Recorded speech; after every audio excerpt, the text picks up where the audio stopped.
तो चलिए, तो अब हम लोग सम स्टैंडर्ड फंक्शन में कहाँ तक पढ़ चुके थे? 5 टाइप का ना। तो इसमें आपने पढ़ा पहला अचर फलन, अचर फलन। दूसरा आपने क्या पढ़ा, रिकॉल कर लेते हैं। सेकंड आपने तत्समक फलन, फिर मापांक फलन,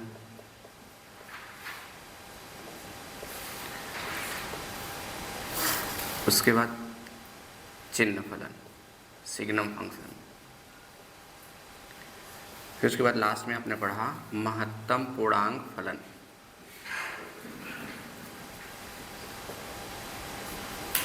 इसमें हम लोग डिफिनीशन देखे थे, इसका डिफिनीशन क्या है, और फिर इस पर कुछ एग्जाम्पल ना। तो महत्तम पूर्णांक फलन क्या होता था? For all x belongs to r के लिए f x equal to a ना, जहाँ ग्रेटेस्ट इंटीजर x, ये क्या थी? x से कम या बराबर महत्तम पूर्णांक है ना। तो इस टाइप का फंक्शन क्या कहलाता है? महत्तम पूर्णांक फलन। यानी जो इसकी वैल्यू आएगी, इसकी वैल्यू या तो खुद यही आ जाएगी,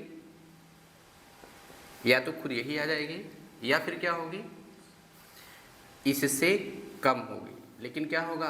पूर्णांक होगा। उन पूर्णांकों में सबसे क्या होगा? महत्तम। ठीक है ना, ये होता है महत्तम पूर्णांक फलन। तो हम लोगों ने एग्जाम्पल कुछ पढ़ रखा था। चलो, जैसे हम एग्जाम्पल कुछ और ले लेते हैं, 0.1। अब इसका महत्तम पूर्णांक क्या होगा? 0 हो जाएगा ना। अगर मैं लिख दूं 0.19, अब क्या होगा? 0 ही होगा, है ना। एकदम क्लियर है। हम लोग रियल लाइन पे ऐसे रिप्रेजेंट करेंगे ना, समझ में तुरंत नंबर को रियल लाइन रखिए। उसके बाद हम लोग जब रखेंगे तो पॉइंट में बहुत सारे आएंगे, लेकिन इसमें क्या बोला है कि x से कम, इससे कम होना चाहिए, या तो यही हो या तो इससे कम हो ना। x से कम या बराबर पूर्णांक लेना है, पूर्णांक, इसका मतलब दशमलव वाले नहीं लेने हैं ना। और कैसा होना चाहिए? जितने भी पूर्णांक आए उन सब पूर्णांकों में सबसे बड़ी वैल्यू कौन सी है वो ले लेना है, हमको मिल जाएगा क्या? महत्तम पूर्णांक वैल्यू, है ना। अब जैसे अब निगेटिव वाला हम लोग ले लेते हैं, जैसे ले लीजिए -0.1,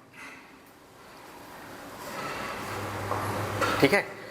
तो उस पॉजिटिव वाले में हम लोग क्या देखे थे कि पॉजिटिव के लिए अगर पॉजिटिव नंबर का ग्रेटेस्ट इंटीजर निकालना है तो यहाँ पर जो ये पूर्णांक वाली वैल्यू होगी सीधा वही आता था ना। अगर हम लोग यहाँ पे 2.99 ले लें, कितना मिल जाएगा? 2 मिल जाएगा।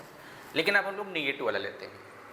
अब निगेटिव होने की स्थिति में इसका महत्तम पूर्णांक क्या आएगा ना। फिर हम लोग लास्ट में क्या करेंगे? निष्कर्ष निकालेंगे, फिर तुरंत देख करके बताएंगे। तो अब इसके लिए हम लोग रियल लाइन बना रहे हैं। देखो यहाँ कहीं है क्या? -0.1, ठीक है। अब इससे कम वैल्यू और क्या आएगी, लेकिन कैसा आना चाहिए? पूर्णांक आना चाहिए। तो अब क्या ले सकते हैं? इससे कम वैल्यू क्या मिलेगी? -1 मिलेगी। इससे कम और क्या मिलेगी? -2 मिलेगी। इससे कम और क्या मिलेगी? -3 मिलेगी। और क्या मिलेगी? -4 मिलेगी ना। अब ऐसे आगे हम लोग ऐसे बढ़ते जाएंगे तो कहाँ तक जाएगा? ∞। तो देखो इससे कम, देखो या तो वैल्यू यही हो, तो फिलहाल ये हो नहीं सकती क्योंकि पूर्णांक नहीं है। तो फिर इससे कम क्या होगा? इससे कम इधर नहीं जाना है, इधर जाना है लेफ्ट में, हमेशा लेफ्ट में ही जाएंगे महत्तम पूर्णांक में, ठीक है ना। तो अब ये तो ले नहीं सकते, अर्थात तब क्या कहेंगे? इससे कम लेना है, लेकिन क्या लेना है? पूर्णांक लेना है। जबकि इसके बीच में और बहुत सारी वैल्यू आएंगी, ठीक है ना। जैसे दशमलव -0.01, गड़बड़ है? इससे और आगे जाएंगे इस साइड में ना, जैसे हम लोग ऐसे ये मिलेगा, फिर और क्या मिल जाएगा, ये मिल जाएंगे, लेकिन क्या इन सबको लेंगे? नहीं लेंगे। पहली बात तो पूर्णांक नहीं है, कम है, इससे कम है लेकिन पूर्णांक नहीं है ना, तो फिर क्या करेंगे हम लोग, इस ऐसे लेफ्ट में बढ़ते बढ़ते कहाँ पहुँच जाएंगे, -1। बताओ इससे कम है कि नहीं है? इसमें एक ज़्यादा कौन है, ये या ये? कोई संख्या अगर बहुत छोटी है और एक संख्या और बड़ी है ना, तो अगर दोनों में निगेटिव लगाएंगे, जो सबसे छोटी होगी वो सबसे बड़ा होगा। जैसे ज़्यादा कर्ज लेना वो सही है या कम लेना वो सही है ना, यानी जो ज़्यादा कर्ज लिया होगा उसकी तुलना में अगर आपने कम कर्ज लिया है तो आप बड़े होंगे उससे, है ना। वही चीज़ यहाँ पर है। अभी 0.1 क्या है, 0.1 क्या है, निगेटिव नंबर है। अब हम लोग क्या ले लिए, ये, तो 1 और 0.1 में क्या है, एक बड़ी है और क्या है, छोटी है, लेकिन निगेटिव कर देंगे तब, अब ये छोटी और ये बड़ी, तो बताओ इससे कम है कि नहीं है? ये हम लोग ले नहीं सकते, बराबर या महत्तम पूर्णांक, तो ये इसलिए नहीं लेंगे क्योंकि ये पूर्णांक नहीं है, तो अब इससे कम पूर्णांक लेना है तो ये मिलेगा, इससे कम ये भी मिलेगा, इससे कम ये भी मिलेगा, इससे कम ये भी मिलेंगे, है ना सब पूर्णांक। अब इस पूर्णांक की बात करिएगा तो इस x से कम यानी -0.1 से कम पूर्णांक ये है, फिर इससे कम और पूर्णांक ये है, और भी कम पूर्णांक ये है, और भी ये, जितने पूर्णांक हो सब कलेक्ट कर लो। कलेक्ट करने के बाद उसमें देखो सबसे बड़ी कौन है, अब इस पूरे में ऐसे मिलता जाएगा, सबसे बड़ी कौन मिलेगा, पूर्णांक में सबसे महत्व, पूर्णांक मिल गया कि नहीं मिला, बताओ। ये पूर्णांक है, ये भी पूर्णांक है, ये भी पूर्णांक है, ये भी है, ऐसे आगे सब मिलते जाएंगे इधर लेफ्ट में, तो सबसे बड़ी इन सब में कौन होगी, -1, ये, इसकी वैल्यू क्या मिल जाएगी, ठीक है। चलिए अब ऐसे हम लोग ले लेते हैं -1.9, चलो अब बताओ। अब फिर से हम लोग क्या करते हैं, रियल लाइन बना लेते हैं। देखो रियल लाइन में मज़ा कुछ अलग ही है ना, जो चीज़ नहीं समझ में आएगी रियल लाइन में एकदम दिखेगा कहाँ आएगा, किसके लेफ्ट राइट होंगे।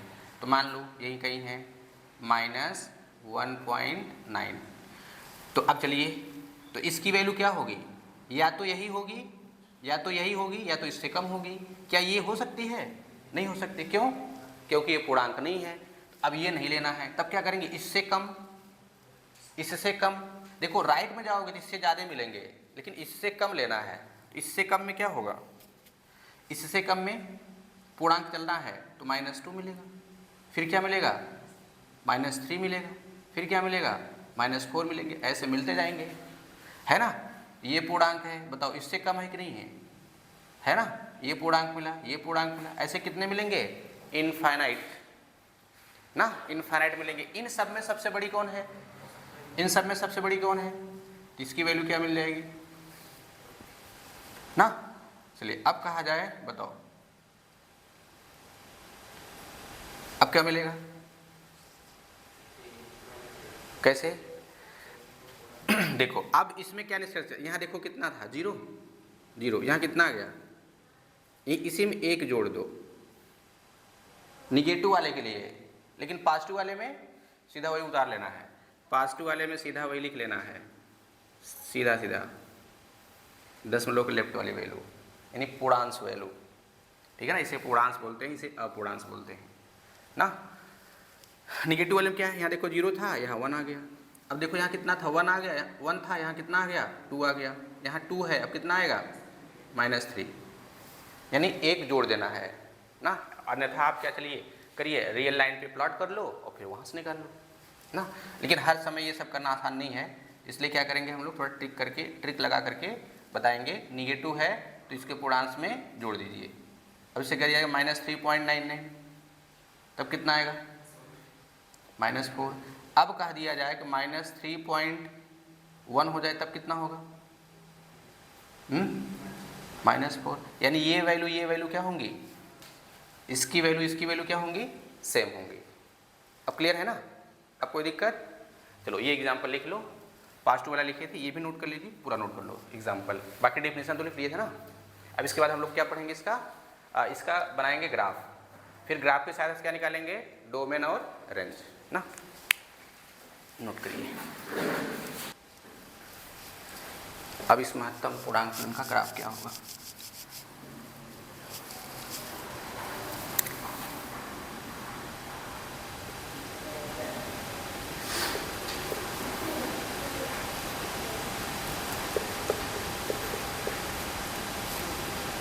महत्तम पूर्णांक फलन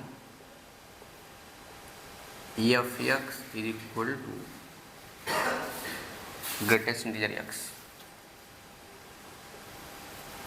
का ग्राफ, हिंदी में इसे क्या बोलेंगे, आलेख कह सकते हैं ना। अब इसका ग्राफ हम लोग कैसे बनाएंगे।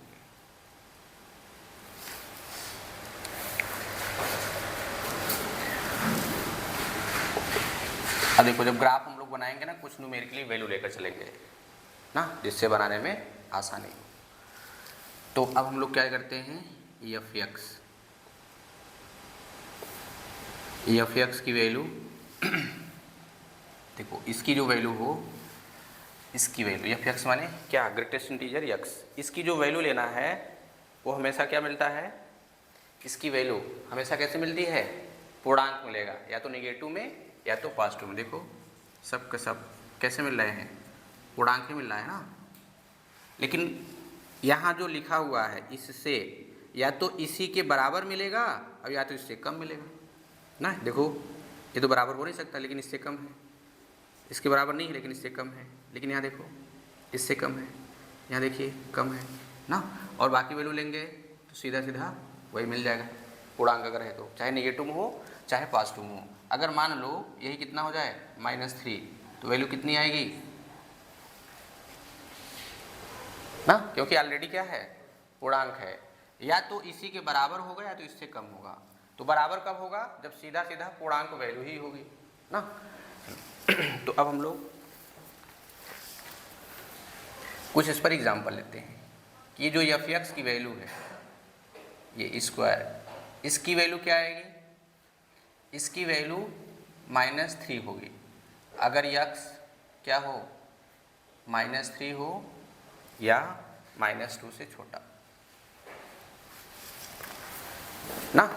अगर यक्स की वैल्यू जो है, ये एक्स की वैल्यू यहाँ से यहाँ तक में कुछ होगी तो कितना आएगा, -3। और बहुत सारे ले सकते हो, चलो हम लोग और स्टार्ट करते हैं। जैसे -5 ले लो, यहाँ क्या लिखिएगा, -4। अब इसकी वैल्यू क्या मिलेगी, -5। अब देखो इसको समझिए, अगर हम एक्स की वैल्यू क्या ले लें, -4 लिखो, बताओ इसकी वैल्यू कितनी आएगी। अगर मैं यहाँ ले लूँ कितना, -4.99, अब कितना आएगा, अब मैं ले लूँ -4.5, तो वैल्यू कितनी आएगी, है ना। अब चाहे जितना कम ले लो, क्या कहना, ऐसे ले लो, फिर वैल्यू कितनी मिलेगी ना। यानी वैल्यू यहाँ से यहाँ तक में कुछ भी होगी, हमेशा क्या आएगा, इसका ग्रेटेस्ट इंटीजर, इसका जो ग्रेटेस्ट इंटीजर आएगा वो कितना आएगा, -5। अच्छा, अब इसकी वैल्यू क्या मिलेगी, इसकी वैल्यू -4 मिलेगी। अगर ये क्या हो जाए, -4 और ये ना, और भी ले सकते हैं, इसके ऊपर बहुत सारा ले लो, जो मर्जी करे, ठीक है। यहाँ देखो ये वाली जो वैल्यू है, बताओ ये वैल्यू क्या है,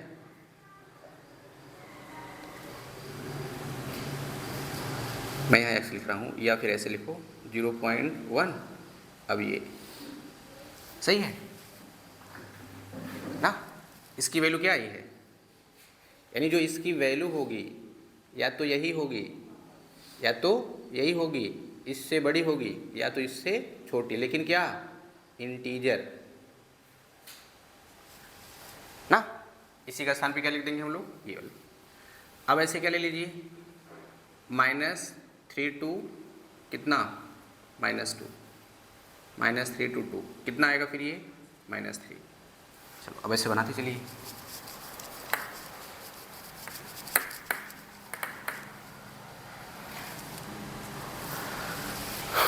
चल रहा है। अब इसमें नंबर क्या कर सकते हैं, चेंज कर सकते हैं। जितना बड़ा नंबर लेंगे हम लोग क्या करेंगे, जितने में समझ में आ जाए उतना ही बनाएंगे, उससे ज़्यादा बनाने की जरूरत नहीं है। अब नहीं समझ में आएगा तो हम क्या करेंगे, और बढ़ाते चलेंगे।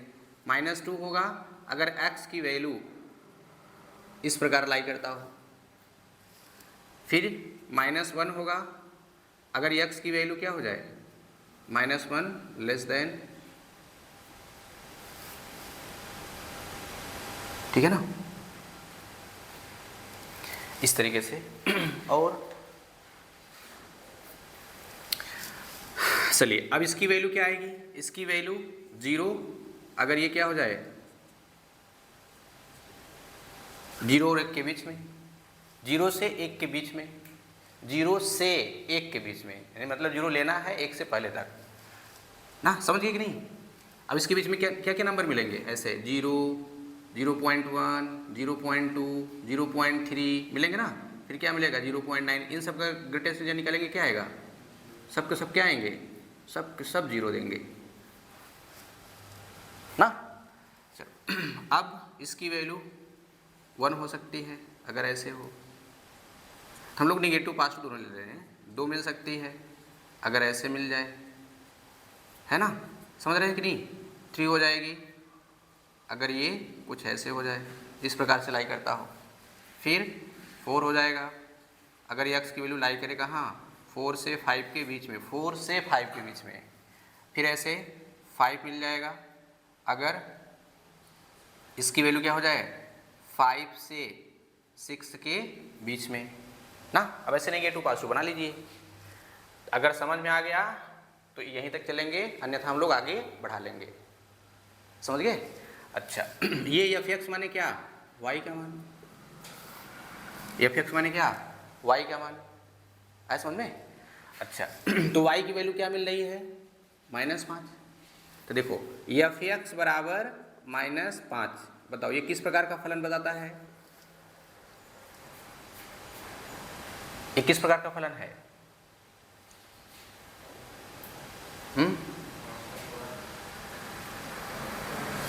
अरे ये तो पूरा ही तो इसकी वैल्यू है ना, हमने कहा कि अगर f(x) बराबर -5 हो जाए इसे किस प्रकार का फलन कहेंगे।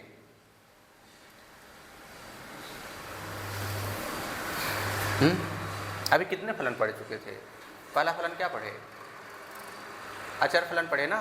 अचर फलन का परिभाषा क्या था, अचर फलन का परिभाषा क्या था,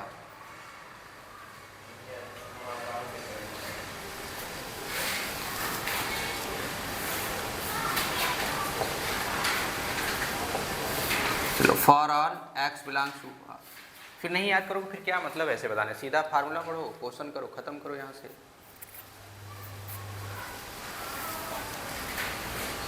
तो f(x) is equal to k for all x belongs to r, इस तरीके का होगा कि x का मान चाहे जो रखो हमेशा क्या आएगा, k ही आएगा। तब यहाँ x का मान अगर मैं 100 रख दूँ या 100 तो वैल्यू क्या आएगी, यहाँ x है नहीं है ना, है x यहाँ पे, तो क्या मिलेगा, अगर मैं 1000 रख दूँ तब कितना आएगा, तब भी -5 आएगा। जब यहाँ x है ही नहीं, कुछ भी रखो हमेशा क्या मिलेगा, -5। सब याद किए करके आया करिए, नहीं तो फिर हम भी वैसे ही पढ़ाएंगे, सीधा फार्मूला लिखवा करके आगे सॉल्व करो और रेगुलर आया करिए, और नहीं तो क्लास बंद कर दो। ये किस प्रकार का फलन बनाएगा, अचर फलन, ठीक है ना। यानी f(x) इज इक्वल टू ये f(x) को y ले सकते हैं कि नहीं, तो y बराबर कितना मिल गया, -5। ये किस प्रकार का फलन बताता है, अचर फलन। अचर फलन का ज्यामितीय अर्थ क्या होता है, यानी ये ज्यामिति में यानी चित्र में क्या बनाएगा,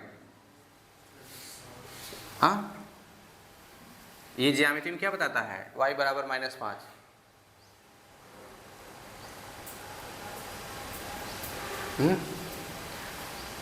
इस y बराबर -5 का ग्राफ कैसे बनाएंगे, हाँ x अक्ष के समांतर, x अक्ष के समांतर। केवल यही पढ़ लेने से कोई फायदा नहीं है, घर पर नहीं पढ़ेंगे ना कोई मतलब नहीं है। चलो तो ऐसे ये भी क्या होगा, y इज इक्वल टू -4, ये भी अचर फलन। तो ज्योमेट्रिकली क्या बताएगा, x अक्ष के समांतर, y बराबर -3, x अक्ष के समांतर, y बराबर -2, y बराबर -1, सभी x अक्ष के समांतर, y बराबर 0 तब क्या बताएगा, y बराबर 0 क्या बताता है? मूल बिंदु बताता है। ज्यामिति में क्या बताता है? वो तो कोऑर्डिनेट ज्योमेट्री में हो गया मूल बिंदु। अब ये मूल बिंदु थोड़ी ना होता है, मूल बिंदु ऐसे होता है ना, यानी y की वैल्यू कहाँ होगी? मूल बिंदु पर होगी, लेकिन ये मूल बिंदु नहीं है, मूल बिंदु ऐसे होता है। ये क्या बताता है ज्यामिति में? x अक्ष। ठीक है, चलो बनाओ इसका ग्राफ।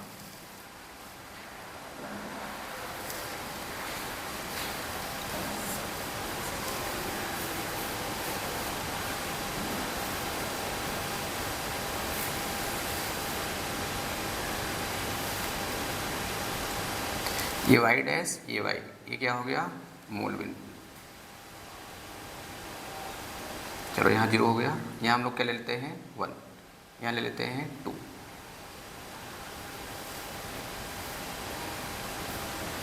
फिर 3, 4, 5, 6, फिर अभी x क्या है? निगेटिव भी है।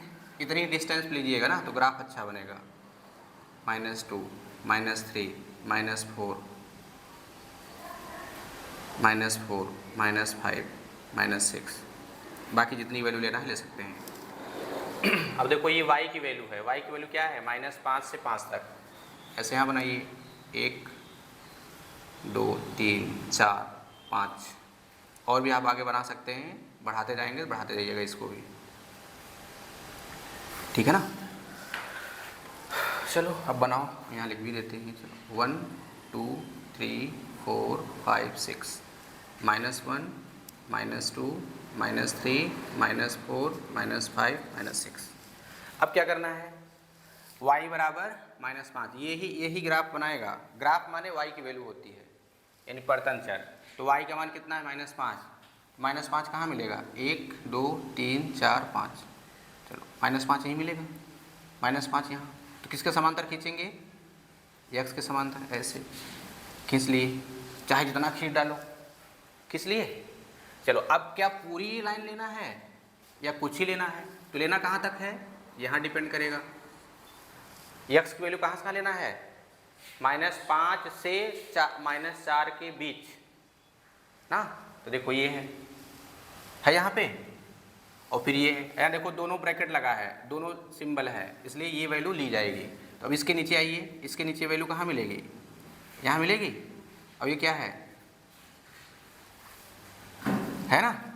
अब केवल इतना ही लेना है। इसके बीच में देखो, इसके बीच में ही -5 मिलेगा, इसके बीच में ही -5, बाकी कहीं मिलेगा नहीं। तो क्या करेंगे? इन सबको हटा देंगे। इन सबको क्या करना है? हटा देना है। इसको भी क्या करना है? हटा देना है। ठीक है ना? तो अब क्या एरो कैसे मारेंगे? समझ गए? ये है इतने का जो ग्राफ बनेगा y = -5 का, इसके बीच में वो ये बनेगा। है समझ में? यहाँ क्या है? -5 हम बनाएंगे ऐसे, लेकिन बाद में हटा देंगे। अब उसके बाद y = -4, तो -4 यहाँ है, तो -4 यहाँ है ना। अब इसे खींचिए पूरा। y = -4, x अक्ष के समांतर ना। चलो ये है x अक्ष के समांतर। देखो ये x अक्ष है ना, इसी के समांतर है। लेकिन -4, y की वैल्यू -4 कहाँ से कहाँ तक है? जब x का मान -4 और -4 से -3 के बीच, तो -4 कहाँ है? यहाँ है। अब इसके नीचे आइए, यहाँ कट करेगा, फिर इस यहाँ आइए, यहाँ कट करेगा। तो इधर की वैल्यू नहीं लेना है, इधर की वैल्यू भी नहीं लेना है, इसको हटा दीजिए ना। अब एरो लगाइए ऐसे। आया समझ में? लेकिन ध्यान रहे, यहाँ पर जो है ना, ये देखो, ये क्या -4 लिया जाएगा? नहीं। -3 लिया जाएगा? नहीं। इसलिए हम लोग यहाँ क्या लगाते हैं? थोड़ा खोखला करते हैं ना, ऐसे। या ऐसा समझ लेना कि जहाँ नोक है ना, वहाँ वाली वैल्यू हमको लेना ही नहीं है, ऐसे। ठीक है? अब उसके बाद चलो ये हो गया, ये हो गया। अब क्या है? y = -3। तो y = -3 का मतलब x अक्ष के समांतर, तो -3 यहीं आएगा ना। अब इसको ऐसे खींचिए पूरा, जितना मर्जी करे उतना खींच लो, जितना मर्जी करे सब खींच लो, लेकिन बाकी बेकार में जाएंगे। क्यों जाएंगे? क्योंकि y की वैल्यू -3 लेना है, -3 से -2 के बीच में, तो -3 ये देखिए है ना, और -2 यहाँ है, तो -2 के बीच मतलब -2 के पहले, तो -2 के, ये देखो क्या है, ये -2 यहाँ मिलेगा ना, इससे पहले वैल्यू जो वैल्यू होगी यानी -2 मिलेगा क्या, नहीं मिलेगा ना, तो एरो ऐसे लगाएंगे, लेकिन यहाँ क्या कर देंगे, ऐसे खोखला, या फिर एरो को समझते रहिएगा कि जहाँ एरो लगा हुआ है वो वाली वैल्यू नहीं लेनी है। अब इसको हटा दीजिए, -3 आया समझ में। अब चलिए y इक्वल टू -2, तो -2 यहाँ है।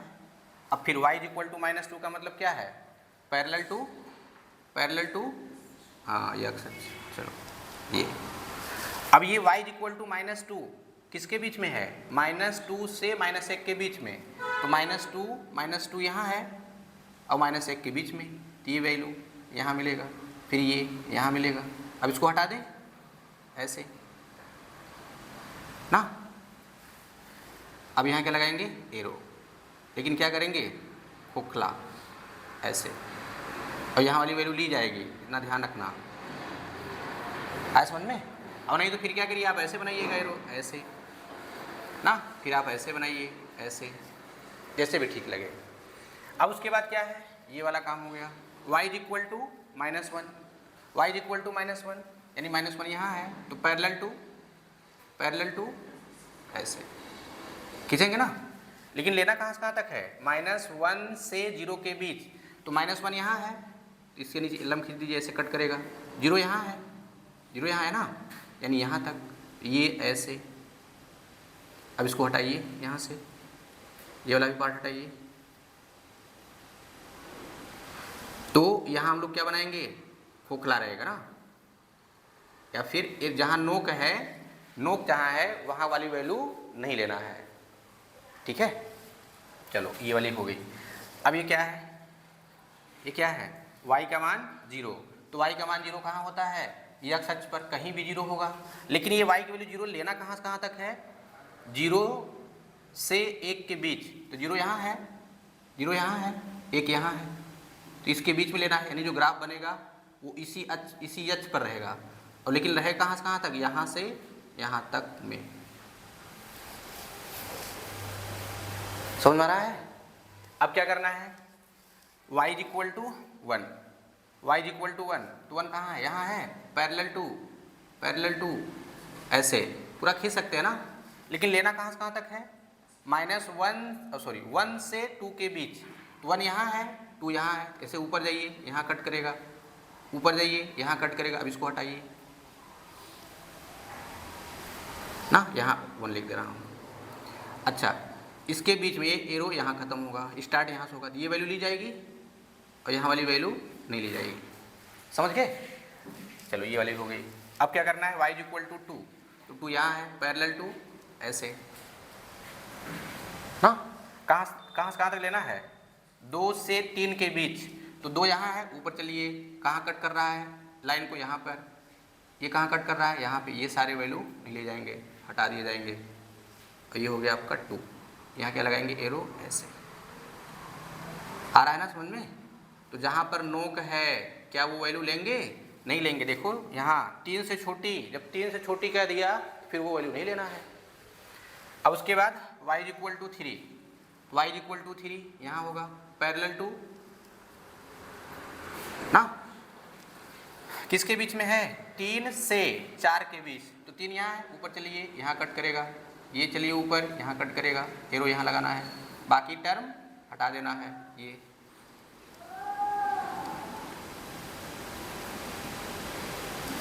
चलो अब क्या करना है, ये y इक्वल टू 4, ये पैरेलल टू, आगे पूरा बढ़ा सकते हो यहाँ से यहाँ तक ना।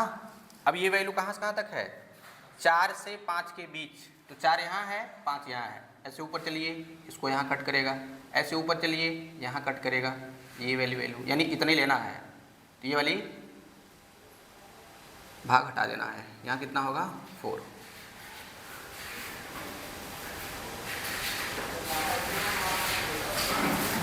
ना। अब उसके बाद y इक्वल टू 5, 5 यहाँ है, पैरेलल टू ऐसे, किसके बीच में? 5 से 6 के बीच। तो चलो इसको ले चलो ऊपर, ऐसे भगाओ, यहाँ कट करेगा, ऐसे उसको ऊपर ले चलिए, यहाँ कट करेगा ना। तो यहाँ से यहाँ तक का पार्ट लेना है, बाकी पार्ट रिमूव कर देना है, हटा दो।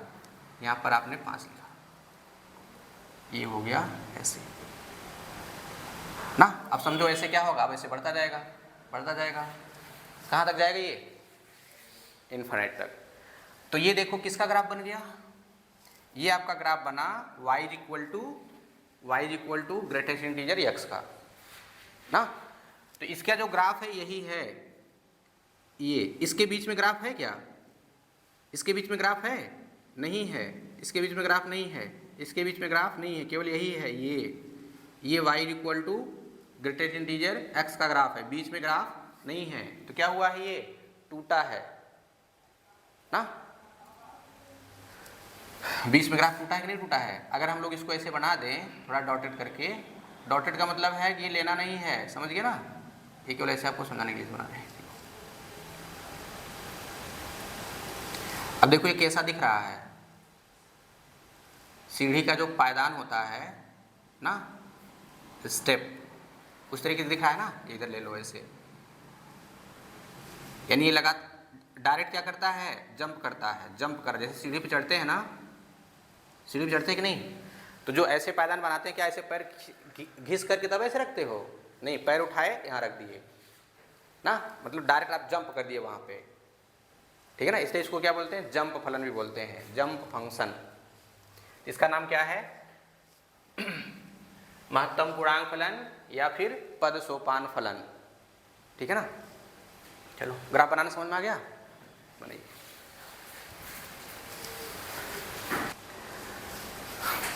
अब इस ग्रेटेस्ट इंटीजर फंक्शन का निकालना है डोमेन क्या होगा। तो बाय ग्राफ डोमेन कैसे निकालेंगे? देखो हमेशा हम लोग फलन का, जैसे इसका डोमेन निकालो तो बहुत मुश्किल है समझ पाना, है ना, या बहुत अच्छा समझ में आ गया तब आप कर पाएंगे, अन्यथा की स्थिति में क्या करो, ग्राफ बना लो। बहुत सारे मेथड हैं निकालने के लिए ना, लेकिन ग्राफ बनाओ यहाँ से। अब इसका ग्राफ बन गया ग्रेटेस्ट फंक्शन का, अब इसका डोमेन निकालिए।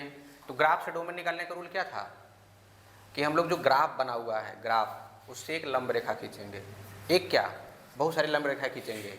वो लंब रेखा जहाँ तक जाएगा x अक्ष पे, वो क्या कहलाएगा, डोमेन ना। अब देखो यहाँ से स्टार्ट करो, यहाँ से, ये तो पूरा इतना मिल ही जाएगा ना। उसका यहाँ से लंब खींचो, यहाँ मिलेगा कि नहीं मिलेगा, फिर ऐसे लंब खींचते जाइए, यहाँ मिल जाएगा, फिर यहाँ से खींचिए, तो क्या होगा, ये पूरा कवर हो जाएगा कि नहीं।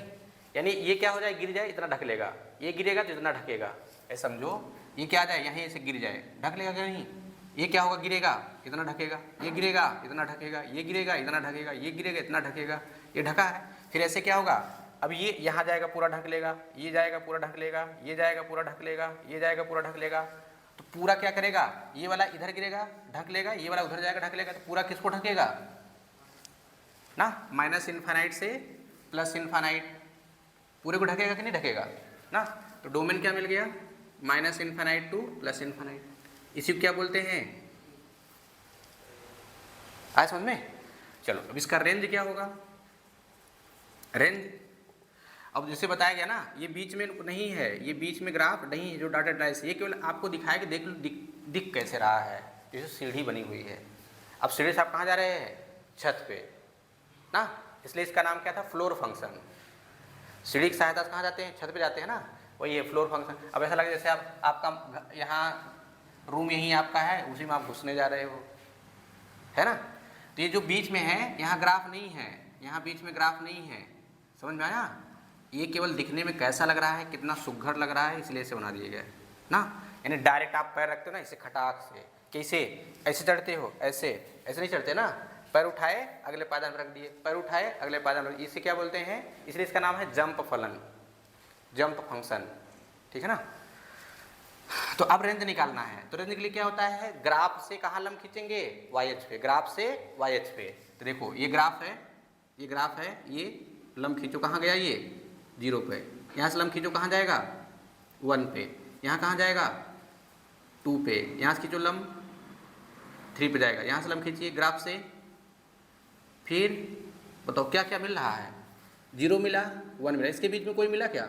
नहीं, यानी 0 से 1 के बीच में रेंज नहीं मिलेगा। तो क्या मिलेगा? केवल 0, फिर 1, फिर 2, फिर 3, फिर 4, फिर 5। तो यहाँ से यहाँ तक कौन सा नंबर हो गया? Whole number. अब चलो फिर यहाँ से लंब खींचिए ग्राफ से, ये ग्राफ है, इसी ग्राफ से लंब खींचिए। कहाँ जा रहा है? कहाँ जा रहा है? तो क्या मिला? -1, -2, -3, -4, -5। बताओ रेंज में क्या आ गया? रेंज में कितना आया? 5, 4, 3, 2, 1, 0, -1, -2, -3, -4, -5 dot dot and so on. ऐसे कहाँ तक जाएगा? बताओ इसको क्या बोलते हैं? पूर्णांक ना, ऐसा समझ में।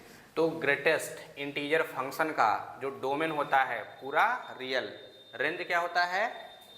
पूरा पूर्णांकों का समुच्चय है। समझ गए? नोट कर लो। ग्राफ तो बनाए हो ना, तो नोट कर लो डोमेन क्या है बस।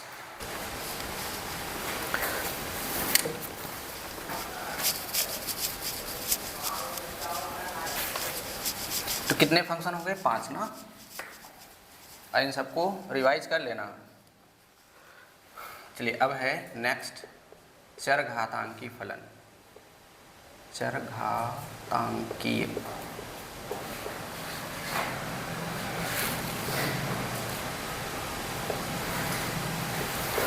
Exponential function.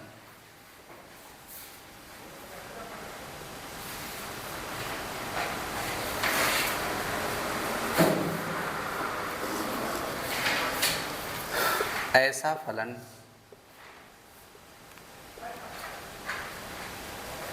f from real to real. फिलहाल हम लोग यहाँ पे जो भी फंक्शन पढ़ रहे हैं वो सब के सब रियल होंगे। जो f(x) is equal to a⁴x, जहाँ a ग्रेटर देन 0 तथा a नॉट बिलोंग्स टू 1 द्वारा परिभाषित है।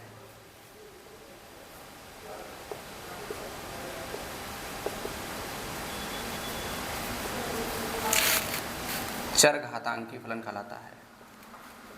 चरघातांकीय फलन कहलाता है।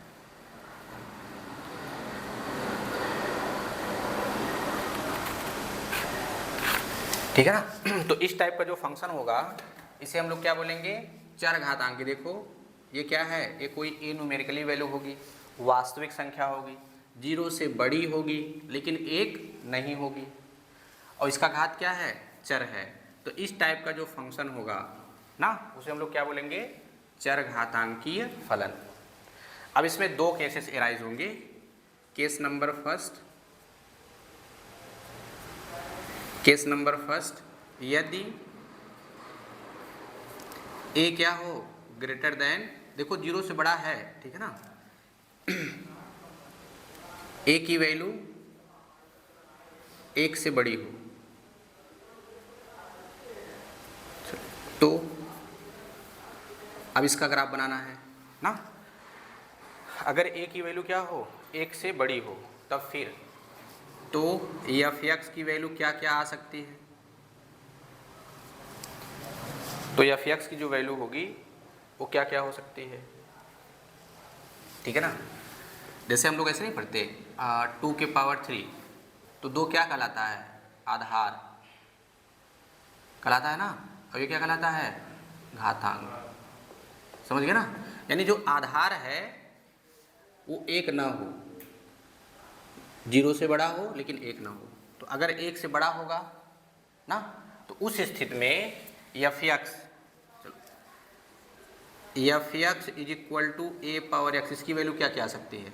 अगर 1 से बड़ी होगी और x की वैल्यू क्या हो? 0 से बड़ी, यानी जो घात है घात वो 0 से बड़ी मतलब +2 हो, तो जो इसकी वैल्यू आएगी वह 1 से क्या होगी? इसकी वैल्यू 1 से बड़ी मिलेगी। किसकी वैल्यू? इसी f(x) अर्थात a⁴x। ए पावर एक्स की वैल्यू 1 से बड़ी मिलेगी जब एक्स क्या हो ग्रेटर देन 0, लेकिन ए क्या हो 1 से बड़ा, ए 1 से बड़ा हो, एक्स पॉजिटिव नंबर हो तो ए पावर एक्स की वैल्यू 1 से बड़ी मिलेगी। लेकिन अगर एक्स 0 हो गया तब क्या होगा? अब 1 से बड़ी मतलब जैसे ए का मान 2 ले लो तो क्या बन गया 2 के पावर एक्स बना ना। अब यहाँ अगर क्या लिख दिया जाए 2 के पावर 1 कितना आया बताओ, 2 आया कि नहीं? 2 1 से बड़ा है कि नहीं है? अगर मैं यहाँ क्या रख दूँ 2 रख दूँ, 2 कितना आ गया 4, 4 1 से बड़ा है कि नहीं है? वही चीज़ है। लेकिन अगर कहा जाए एक्स का मान 0 रख दो तब कितना आएगा? तब इसकी वैल्यू कितनी 1, ये 1 हो जाएगा ना, इक्वल में 1 आएगा, इक्वल में, यानी इसकी वैल्यू ग्रेटर देन 1 होगी अगर एक्स ग्रेटर देन 0 हो, ए पावर एक्स की वैल्यू 1 होगी अगर एक्स बराबर 0 हो। अब इसकी वैल्यू 1 से छोटी होगी कब? जब एक्स लेस देन 0।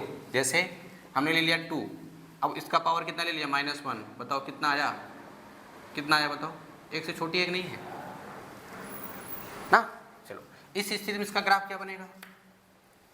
अब इस स्थिति में इसका ग्राफ क्या बनेगा? चलो तो फिर इसका ग्राफ ऐसे बनेगा ना, जाकर कहाँ टच करेगा ये अनंत पे, आया समझ में? तो ये है ग्राफ इसका चरघातांकी के, लेकिन ये कब है? जब a greater than 1, a greater than 1, समझ गया ना, a ग्रेटर देन 1 तो हो गया f x is equal to a power x का ग्राफ जब a ग्रेटर देन 1, कहीं भी लिख देना, इसको यहाँ लिख दो, कहीं लिख दो, जिधर मर्जी करे, इसका ग्राफ ये बन गया। अब सेकंड केस क्या है? सेकंड केस सेकंड, यदि a क्या हो 1 से छोटा हो, कुछ गड़बड़ चल रहा है क्या? कुछ गड़बड़ चल रहा है हम लोग इसका ग्राफ कुछ गड़बड़ बना दिए ना, समझ गए? इसका ग्राफ कहीं बन गया गड़बड़, ये ऐसे हो। अब देखो ये एफ एक्स माने क्या y का मान कितना हुआ 1, y का मान 1 कहीं कहीं मिलेगा, मान लो क्या बन जाएगा ये क्वाड्रेंट में 0 का मान ना। तो इस स्थिति में जब a की वैल्यू 1 से बड़ी हो तो a पावर x का ग्राफ ऐसे बनेगा, ठीक है। अब क्या हो दूसरा केस, यदि a की वैल्यू 1 से छोटी हो लेकिन 0 से क्या हो बड़ी हो तो क्या होगा? a की वैल्यू 1 से छोटी हो लेकिन 0 से बड़ी हो ना, ये देखो क्या लिखा गया, शुरू में डिफाइन किया गया ना 0 से बड़ी होनी चाहिए, तो क्या होगा एफ एक्स की वैल्यू एफ एक्स यानी a पावर एक्स। अब इसकी वैल्यू क्या क्या मिलेगी?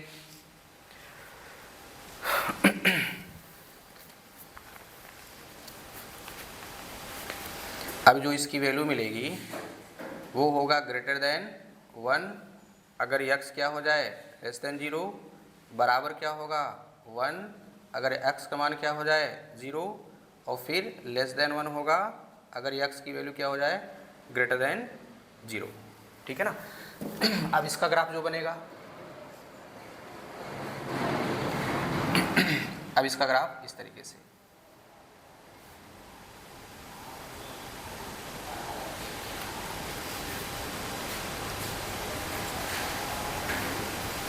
ठीक है, ये है 0,1। देखो वैल्यू घटेगी तो देखो ऊपर से नीचे आएगा, वैल्यू बढ़ेगी तो नीचे से ऊपर जाएगा, आ समझ में? तो ये कब है? ये है f x equal to a power x का ग्राफ जब a की वैल्यू 1 से छोटी लेकिन 0 से बड़ी हो ना। अब इसी में स्पेशल केस इधर दिख रहा है, चलिए स्पेशल केस है नंबर 1, अगर एफ एक्स क्या हो जाए e पावर एक्स, तो e की वैल्यू कितनी होती है यहाँ बता दे रहा हूँ, e की जो वैल्यू होती है 2 और 3 के बीच में होती है। तो इस स्थिति में इसका जो ग्राफ बनेगा वो ऐसे, ये है y equal to e power x का ग्राफ। सेकेंड केस क्या है, f x is equal to e के पावर माइनस एक्स, ई की वैल्यू क्या होगी 2 और 3 के बीच में। इसी का स्पेशल केस है तो निगेटिव वाला है ना, इसका ग्राफ कैसे बनेगा, ऐसे। यहाँ क्या लिखेंगे 0,1। देखो वही चीज़ है कि नहीं है, बस फर्क ये है इसमें हमेशा क्या होगा, बड़ी वैल्यू मिलेगी। ई की जो वैल्यू होती है 2 और 3 के बीच में 2.7 समथिंग होता है, आया समझ में। तो ये फलन क्या कहलाएंगे, चरघातांकी फलन। अब इसका डोमेन रेंज क्या होगा आपको निकाल के बताना है, आया समझ में। इन सब का डोमेन रेंज क्या होगा लिख करके बताइएगा। इसका डोमेन क्या होगा, रेंज क्या होगा, इसका डोमेन क्या होगा, रेंज क्या होगा, इसका डोमेन क्या होगा, रेंज क्या होगा, ठीक है। अब ये चरघातांकी फलन किस प्रकार परिभाषित है ये सब याद रहे ना, नोट कर लो।